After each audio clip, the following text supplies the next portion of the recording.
Hi friends, and welcome to my bedroom. Make yourselves comfortable because we're just going to have a chill time talking about books.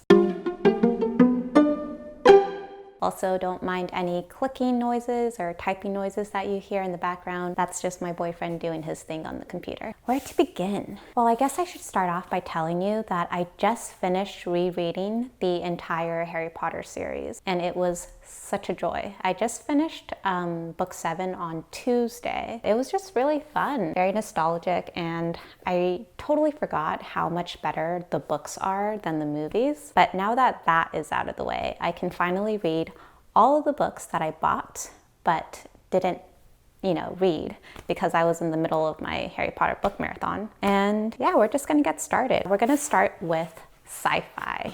That is our first category. And the first book we have is Jurassic Park by Michael Crichton.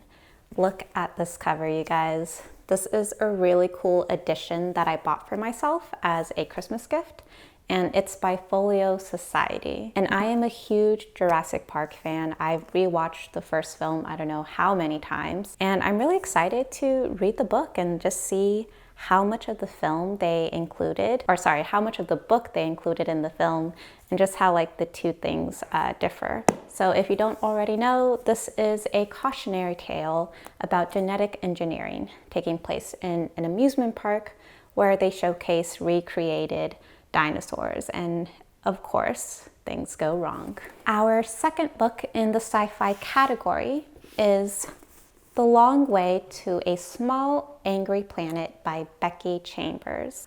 I really like the cover. It just looks so fun and adventurous. This looks like it's going to be a fun book to read. I heard that this is like a lighthearted space opera, which is perfect for beginners who are new to the sci-fi genre, like myself. I personally really enjoy watching sci-fi films, but I've always been pretty intimidated to read sci-fi novels because I'm afraid that I'm not going to understand all of the techie and sciencey lingo. But let's read what this one's about. When Rosemary Harper joins the crew of the Wayfarer, she isn't expecting much. The patched up ship has seen better days, but it offers her everything she could possibly want. A spot to call home, a chance to explore the far-off corners of the galaxy, and some distance from her past. And nothing could be further from what she's known than the crew of the Wayfarer. From Sissix, the exotic reptilian pilot, to Kizzy and Jenks, the chatty engineers who keep the ship running, to the noble Captain Ashby, life abroad is chaotic and crazy, exactly what Rosemary wants. That is until the crew is offered the job of a lifetime, tunneling wormholes through space to a distant planet. Sure, they'll earn enough money to live comfortably for years, but risking her life wasn't part of the job description. The journey through the galaxy is full of excitement, adventure, mishaps for the Wayfarer team. And along the way, Rosemary comes to realize that a crew is a family, and that family isn't necessarily the worst thing in the universe, as long as you actually like them. Okay, this sounds like a fun sci-fi outer space adventure, and I'm all for it. And this definitely seems like a perfect introduction to the sci-fi genre.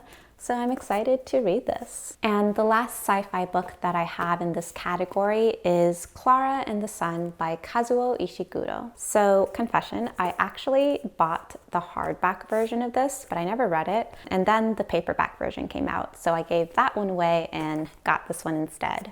I'm just more of a paperback type of person. I don't really like carrying around hardbacks. They get pretty heavy. Let's read the blurb. From her place in the store, Klara, an artificial friend with outstanding observational qualities, watches carefully the behavior of those who come in to browse and of those who pass in the street outside. She remains hopeful a customer will soon choose her, but when the possibility emerges that her circumstances may change forever, Klara is warned not to invest too much in the promises of humans.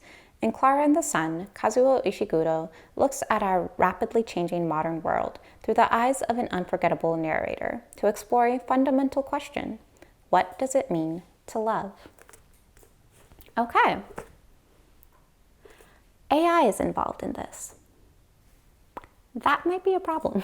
If you're wondering what I'm talking about, in college, I was a film major, and one of the classes I had to take was cyberpunk a cyberpunk film history class. So we watched a lot of sci-fi films, and most of them were about cyborgs and androids and robots and AI kind of taking over humanity. So it pretty much scarred me. That class really made me afraid of artificial intelligence. But I don't know, maybe Klara is a nice AI, and this book will help me get over my fear of robots taking over and killing all of humanity. Our next category is fantasy, and I only have one book in this category because, as I mentioned, I just finished rereading the entire Harry Potter series. So even though fantasy is like my favorite genre, I kind of need a break from it. So this book I'm probably going to save for last. This book was also described by a New York Times article as Hogwarts for adults, and that is Jonathan Strange and Mr. Norrell by Susanna Clarke. Look at this thick boy, pretty thick. I think this is gonna take me a while to read, but oh, hold on. Wait, no, I just saw it. Oh, here it is. Look at that. It's got illustrations inside. That's actually pretty cool. I didn't know that. Let's read the blurb. In the midst of the Napoleonic Wars in 1806, most people believe magic to have long since disappeared from England, until the reclusive Mr. Norrell reveals his powers and becomes an overnight celebrity. Yet the cautious, fussy Norrell is challenged by the emergence of another magician, the brilliant novice Jonathan Strange. Young, handsome, and daring, Strange is the very opposite of Norrell. He becomes Norrell's student, and they join forces in the war against France. But Strange is increasingly drawn to the wildest, most perilous forms of magic, straining his partnership with Norrell and putting at risk everything else he holds dear. All right, so kind of like from pupil and teacher to rivals. That's pretty cool. Our next category is Japanese literature, and I have two books in this category. I'm a huge fan of Japanese literature. The very first Japanese book that I read was by Haruki Murakami when I was 12 years old, and it was a book of short stories, and I think it was called After the Quake.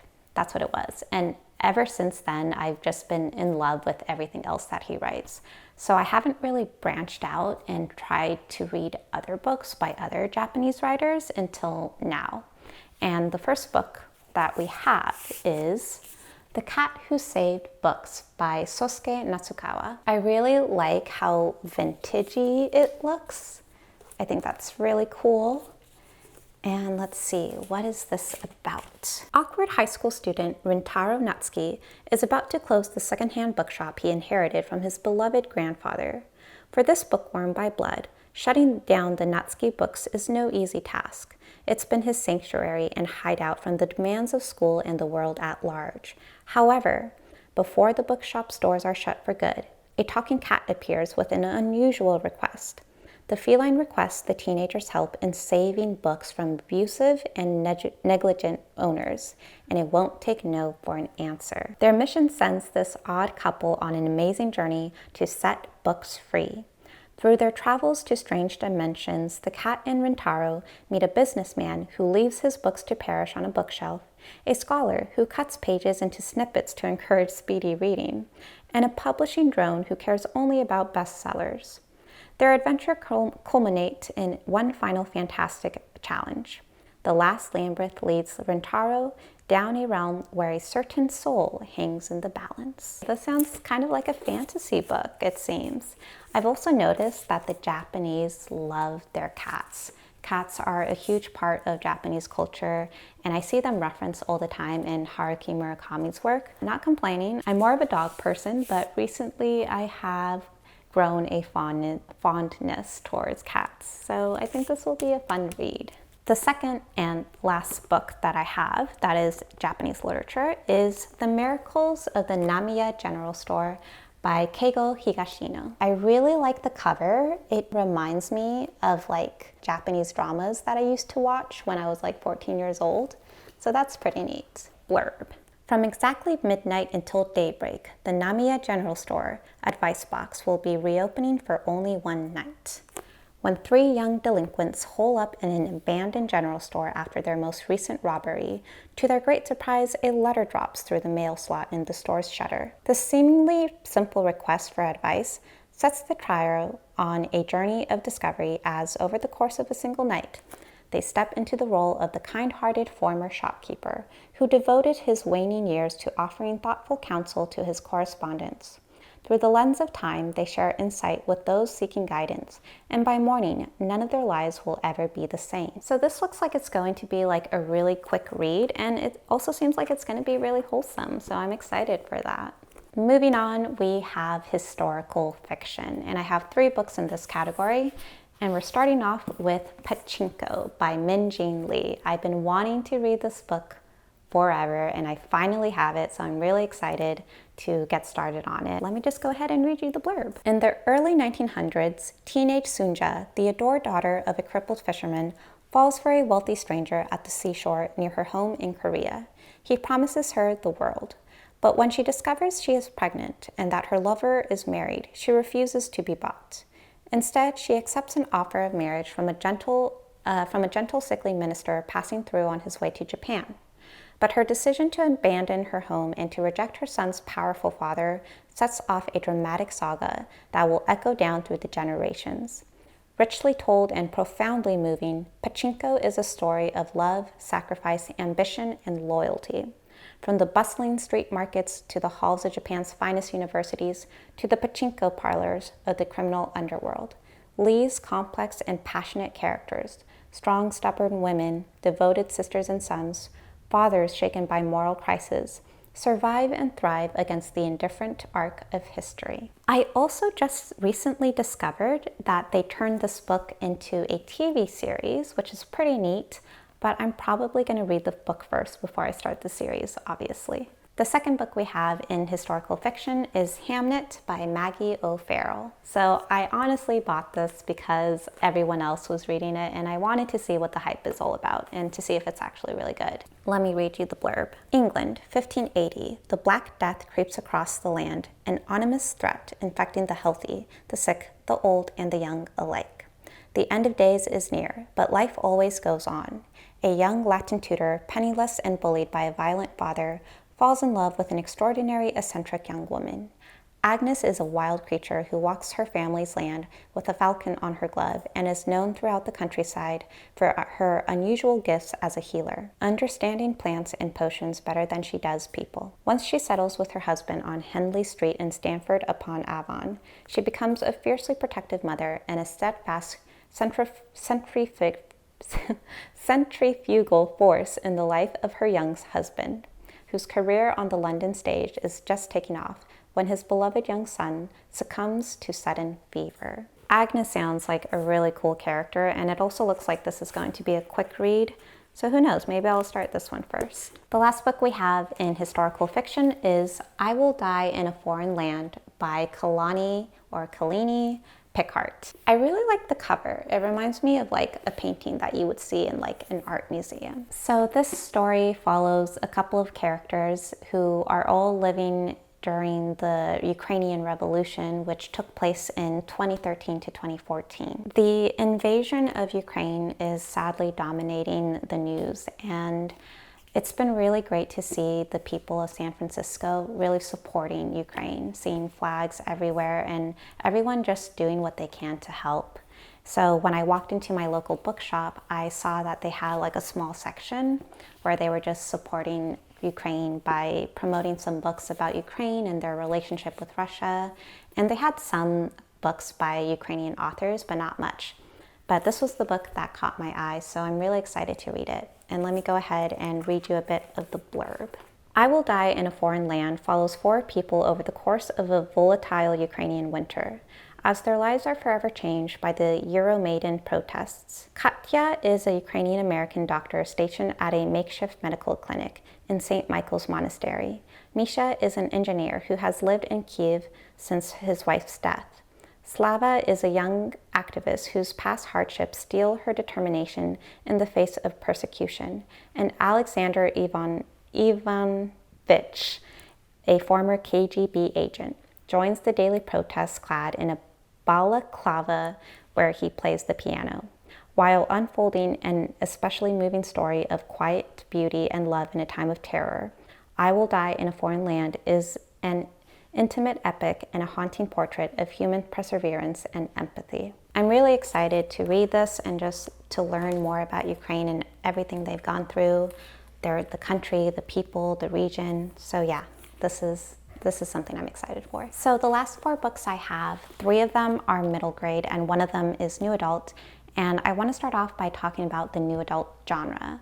I know from what I understand is that these types of books usually follow protagonists between the ages of 18 to 25, sometimes stretching to the 30s. And you know, they just talk about topics like financial struggle, friendships, love, finding your place in this world, and anything else that comes with being a new adult, which I'm really excited for because I didn't know new adult was a thing. I always thought it was just adult or young adult, and I've never really gravitated towards young adult. I read a lot of adult or middle grade or children's books, and that's because my life circumstances forced me to have to grow up faster.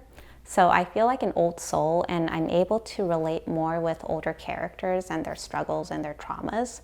So that's why I really enjoy reading adult. But sometimes adult can get really heavy with certain topics that sometimes F's with my mental health. So when that happens, I just switch to middle grade because it gives me a little slice of innocence and a piece of childhood that I never had or had very little of as a kid. This is not a therapy session. You don't need to know about my personal life. So my first ever NA book is Red, White, and Royal Blue by Casey McQuiston. So let me go ahead and read you the back. When his mother became President of the United States, Alex Claremont Diaz was promptly cast as the American equivalent of a young royal.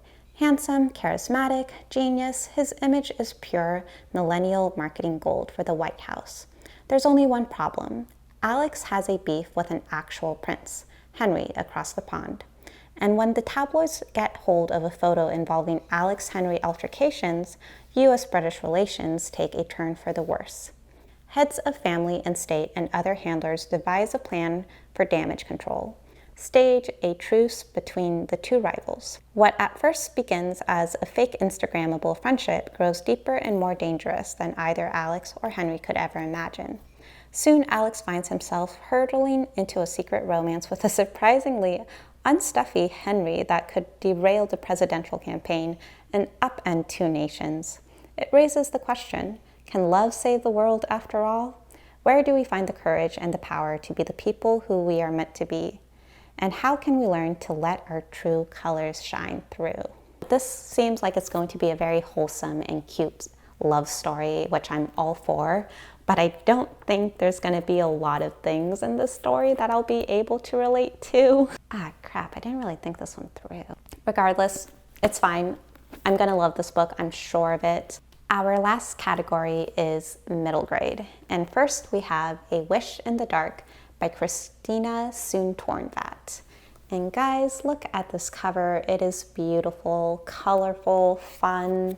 This is what I love about middle grade and children's books. Just the illustrations are so beautiful, and I wish all books were like that. So this book is about a dazzling, fast-paced fantasy and a Thai-inspired twist on the classic Les Miserables. All Light in Chattanooga is created by one man, the governor, who appeared after the Great Fire to bring peace and order to the city. Pong, who was born in Nam Wan prison, dreams of the day he will be able to walk among the magical lights.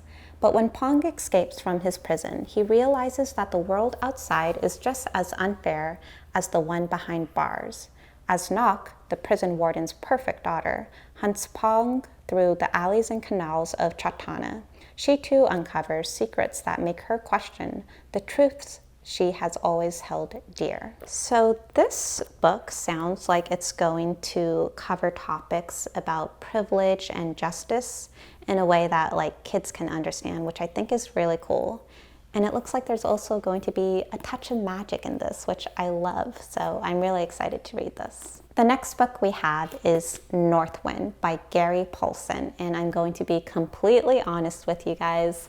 I only bought this because of the cover. It is just so beautiful, and I love the vibes of this, just like escape to nature, wilderness adventure type of vibe. I love it. I just adore it so much.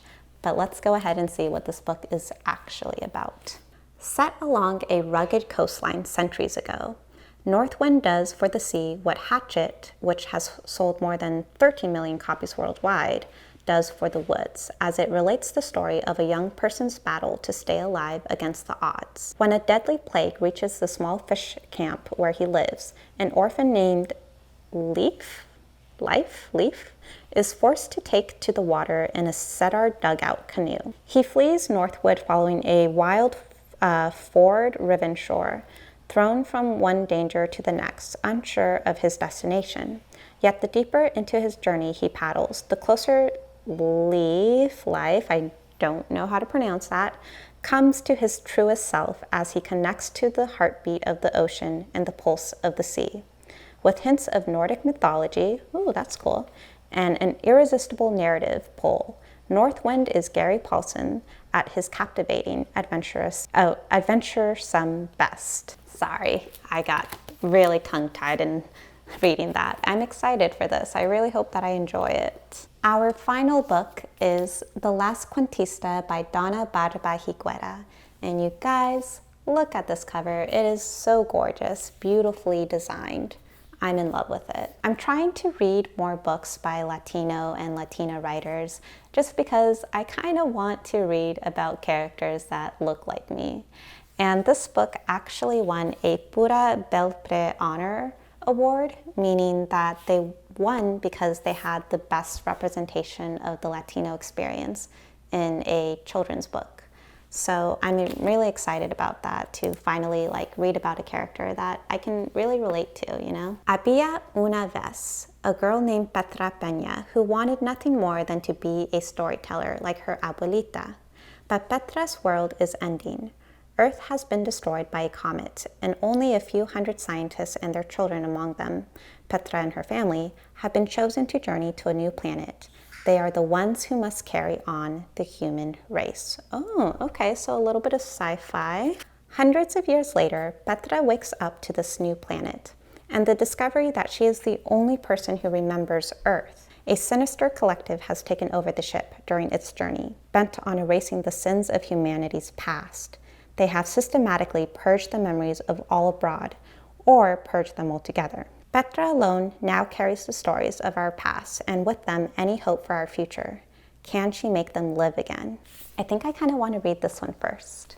So there you have it, friends. Those are all the books that I'm going to be reading for the remainder of this year, and I'll get through them just one at a time. I've never really been a fan of reading multiple books at once. That's just something I can't do. I need to focus on one book at a time before going on to the next one. Thanks so much for just hanging out and talking about books with me. If you have any recommendations, leave them down below. If there's any books here that you liked that I shared with you guys, let me know. And yeah, this was fun. This was chill. Thank you so much for watching today's video. I appreciate it. And as always, I appreciate you. Bye.